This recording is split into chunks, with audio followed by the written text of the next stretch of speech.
Olá, boa noite. O ND de hoje fala sobre eleições 2018 e a gente recebe o deputado federal e vice-líder do governo na Câmara, Beto Mansur. Boa noite, Beto, bem-vindo. Boa noite, um grande abraço a todos vocês. Só antes lembrando que estão abertas as inscrições para a corrida Polo 21 Meia Maratona Praia Grande TVB Band Litoral, que acontece no dia 5 de agosto na Avenida da Praia, Canto do Forte. Mais informações no site www.corremuito.com. Agora sim, vamos começar então o nosso bate-papo sobre eleições e política. O senhor tem um currículo invejável na política, né? Já foi vereador de Santos, prefeito de Santos por 2 mandatos, deputado federal 5 vezes. Quer dizer, quais os principais desafios, depois de tanto tempo vivido na política, quais os principais desafios que o senhor apontaria? Eu sinto que a gente precisa, logicamente, todos nós, né? Eu falo também como um eleitor, que a gente precisa ter muita consciência nesse momento para, quando começar o processo eleitoral, para a gente poder escolher os nossos representantes, até porque não tem ninguém lá sem voto, todos que estão lá, de alguma maneira, foram votados. E nós teremos eleição desde deputados estaduais, passando pelos federais, senadores, governadores e presidente da República. Então, eu acho que esse momento é um momento importante, até porque, depois de tantos anos na política, eu estou há 30 anos na vida pública, eu nunca vi a sociedade brasileira, muitas vezes, querendo ficar de costas para a classe política, né? Não quer nem conversar sobre política, na minha visão. Mas é algo que a gente vive numa democracia, nós precisamos da vida pública, a gente precisa do Congresso aberto. Eu já vi Congresso fechado e não é bom. Então a gente precisa pensar bem em quem vai votar, quem vai nos representar, quais são as propostas de todos os políticos. Eu acho que isso é fundamental. O senhor entra agora também como pré-candidato a deputado federal. A deputado federal. Reeleição. Para mais uma reeleição. Mas eu acho que esse momento é um momento em que a gente precisa se aprofundar bastante nas questões nacionais, né? Porque o Brasil tem problema em todas as áreas, principalmente questões que envolvem segurança pública, as questões que envolvem déficit hoje muito grande do Brasil, que não dá para, muitas vezes, para investir nos lugares corretos. Então, a gente tem problemas graves e que o próximo presidente da República, junto com o Congresso Nacional, vão ter que trabalhar muito nessas mudanças. Já que o senhor mencionou esse momento político que a gente está vivendo e o brasileiro dando as costas à classe política, né, como resgatar isso, eu queria trazer um pouquinho para alguns anos atrás, antes do impeachment de Dilma Rousseff, o senhor era uma figura, não diria pouco conhecida, mas não tão nos holofotes como hoje. Depois da posse de Michel Temer, o senhor ganhou muito destaque. De certa forma, a gente pode dizer que o impeachment de Dilma Rousseff foi bom para a sua carreira? Não diria que é uma coisa triste como essa, porque de toda forma você tirar alguém que foi eleito pela população, etc., é um desgaste para todos nós, né? Para todos os brasileiros. E gozado que eu participei, por incrível que pareça, de 2 impeachments. Eu, quando entrei em 91, acabei votando o impeachment do Collor e agora trabalhando mais profundamente na questão que envolveu o impeachment da Dilma Rousseff. Mas eu diria para você que, como eu havia me elegido secretário da Câmara, que na verdade é meio um prefeito da Câmara Federal, eu acabei lendo a denúncia, acabei me envolvendo muito com o processo de impeachment, porque eu entendi que aquela administração da Dilma Rousseff estava prejudicando muito o país naquele momento. E a gente acabou tendo uma ascendência forte. Eu fui convidado para ser vice-líder do governo, pelo próprio presidente Michel Temer. Então, eu acho que a gente acabou defendendo uma série de questões que envolvem o país, algumas aprovadas como controle de gastos, como revisão do ensino médio, como a questão que envolve lei trabalhista, lei de terceirizações, etc., que nós aprovamos. Você tem algumas coisas que precisam ainda ser discutidas e aprovadas, que é reforma da Previdência, reforma tributária, etc. mas a gente acabou tendo uma presença forte exatamente defendendo uma série de projetos para o Brasil, né? Agora, já que a gente tocou então nesse assunto de Michel Temer, né? Saiu recentemente uma pesquisa da Datafolha, publicada no dia 10 de junho, falando que o governo Temer teve índices de reprovações altíssimos, chegando a 82%. A sua aproximação com o governo de Michel Temer, o fato do senhor estar ao lado dele, isso faz parte de algum tipo de estratégia ou o senhor realmente acredita que ele é um bom presidente? Eu acho que ele é um bom presidente. Eu acho que... O senhor vai contra os 82%? Eu acho que a população brasileira, ela, ao longo da história, vai entender que não o presidente Michel Temer. Muita gente discute as questões que envolvem o presidente nas denúncias, etc. Ele, quando terminar o seu mandato no dia 1º de janeiro, ele vai poder se defender e deve se defender. Entendeu?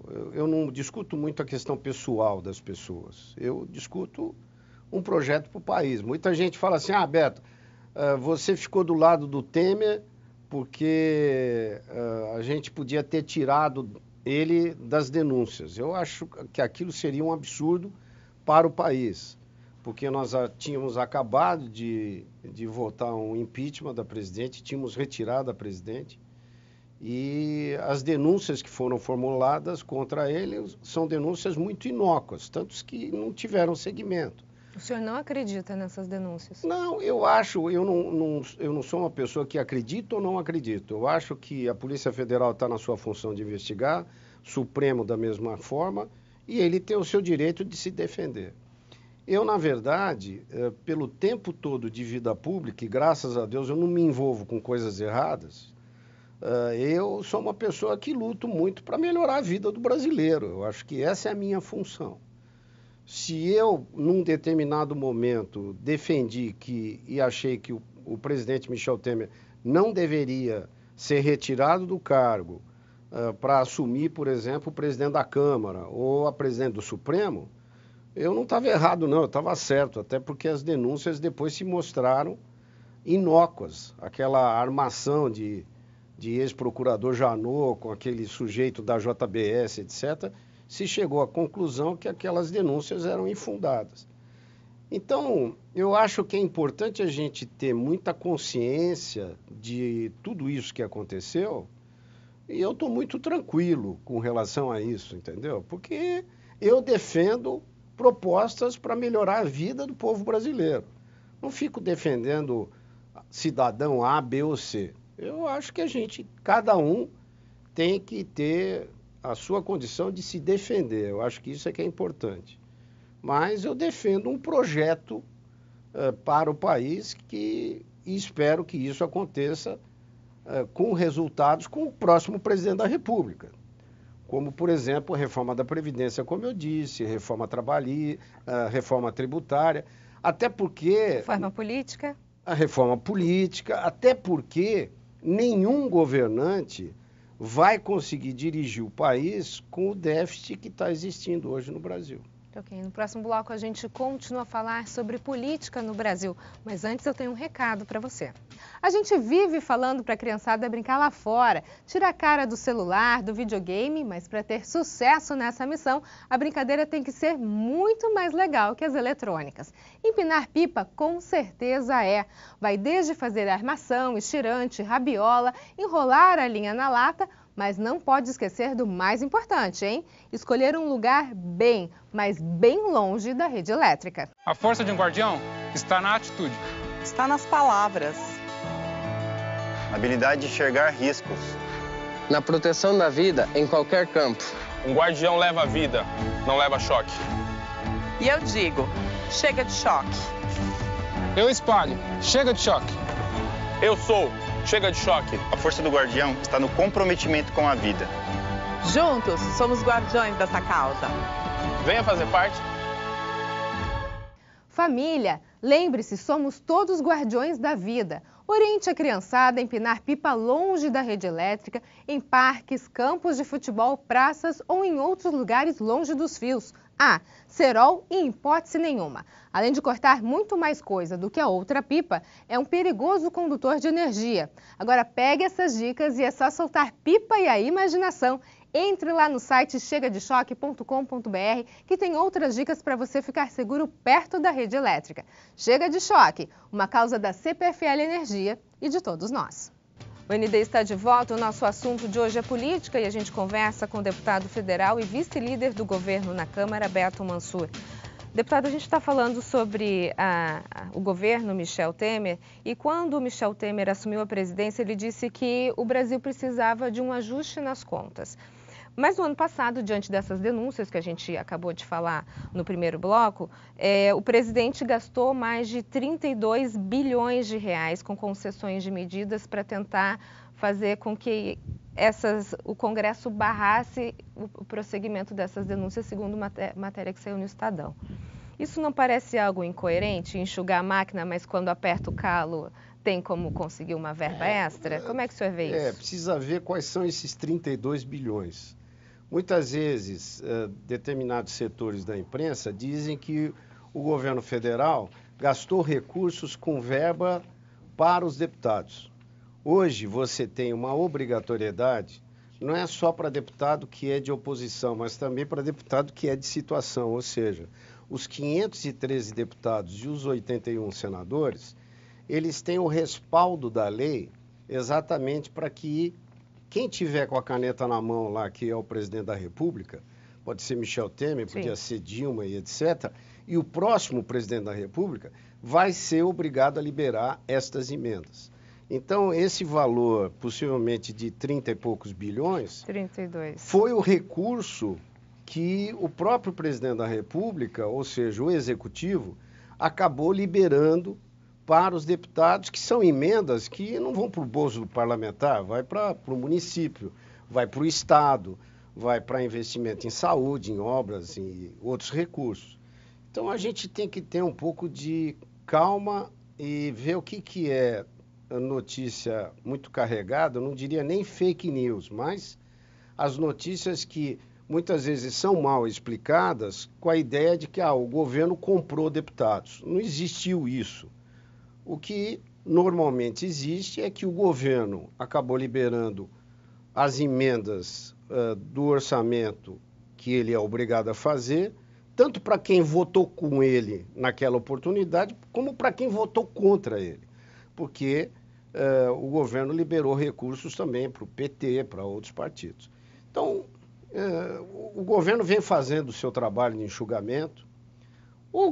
A grande questão é que você tem um déficit muito grande, por exemplo, na área da Previdência Social, que nós temos que fazer uma reforma para acabar com os grandes salários, com os grandes privilégios que tem no Brasil. Você fala que é uma reforma necessária, mas talvez não nos moldes que ela esteja sendo apresentada hoje, né? Existe essa discussão ainda em cima. Será que essa discussão ainda vai muito além? Essa discussão, ela pode ser que vá além, mas nenhum presidente da República ou nenhum candidato que pretenda dirigir o país vai deixar de fazer uma reforma previdenciária. Não tem como.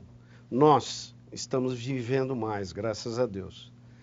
E o país, ele não aguenta pagar muitas vezes quem se aposenta com pouca idade, principalmente em determinados setores do serviço público, porque quem está no regime geral da Previdência Social, no INSS, o limite é R$ 5.600 e poucos reais, que é o limite de pagamento. Mas tem gente no serviço público, federal, estadual, municipal, que ganha acima de R$ 30 mil reais. Então, tem muita gente nesse setor que se aposenta com pouca idade e ganhando um salário altíssimo. E vivendo muito, graças a Deus. Mas essa conta não fecha. Você tem um déficit hoje na Previdência, fechou em 2017, de mais de 260 bilhões de reais, que é um dinheiro que poderia estar sendo investido nos hospitais, nos leitos de UTI, na segurança brasileira, na educação dos nossos filhos, e não está acontecendo porque você tem um déficit enorme. Então, a saída é a gente fazer uma boa mexida na Previdência Social, essa coisa da idade dos 65 anos, ela não vale para o ano que vem, ela tem lá toda uma transição, né, para poder começar a valer. Isso vai começar daqui 20 anos, mas nós precisamos de fazer essa reforma. Será que eu vou conseguir me aposentar? Acho que sim. Você é muito jovem, possivelmente você trabalhando no contribuindo com o INSS, etc., você vai conseguir se aposentar. O detalhe é que, se você contribuir, vou dar um exemplo, você contribuir com o máximo, você vai se aposentaria hoje com 5.600 e pouco. Tem determinadas pessoas que acabam estando dentro da estrutura do serviço público brasileiro, que se aposentam com 30, 35, 40 mil reais. Não tem previdência que suporte tudo isso. Razão pela qual a gente vai ter que mexer. Queria falar agora sobre um assunto, algumas denúncias e fórum privilegiado. O senhor foi denunciado pela PGR por sonegação de impostos. O que o senhor tem a dizer a respeito dessa denúncia? Eu, na verdade, estou processando a Receita Federal, não sendo processado. O que acontece? Eu, em 2003, recebi a visita de um fiscal do Imposto de Renda. Fez uma fiscalização, entendeu que deveria cobrar um determinado valor de imposto, eu não concordei e estamos brigando, estamos na justiça. Eu entrei na justiça contra a Receita. Aí você tem na legislação que a Procuradoria, eventualmente, se eu sou parlamentar, ela pode eventualmente entrar com processo contra mim, porque eu teria foro privilegiado. Isso já acabou, tanto que o processo veio aqui para a primeira instância. O que eu fiz? Eu fui lá e, depositei o dinheiro em juízo. Como eu estou discutindo, eu depositei todo o valor que eventualmente possa vir a perder essa ação, eu depositei em juízo. Então, não tenho nenhum tipo de problema. Isso é uma questão pessoal minha, privada, entendeu? Não tem nada a ver com a questão política. Agora, já que se toca nessa questão do foro privilegiado, como é que o senhor analisa isso? Eu achei que foi correto o que o Supremo decidiu. Jogar para Santos. Isso, por exemplo, no meu caso, em 2003, eu era prefeito na época, não era nem deputado. Aí esse processo acabou tramitando na justiça comum, porque eu estou processando a Receita, porque eu não concordo com esse valor, mas a PGR, como eu sou deputado, poderia entrar contra mim. Como decidiu que terminou o foro privilegiado, a PGR não mexe mais nisso.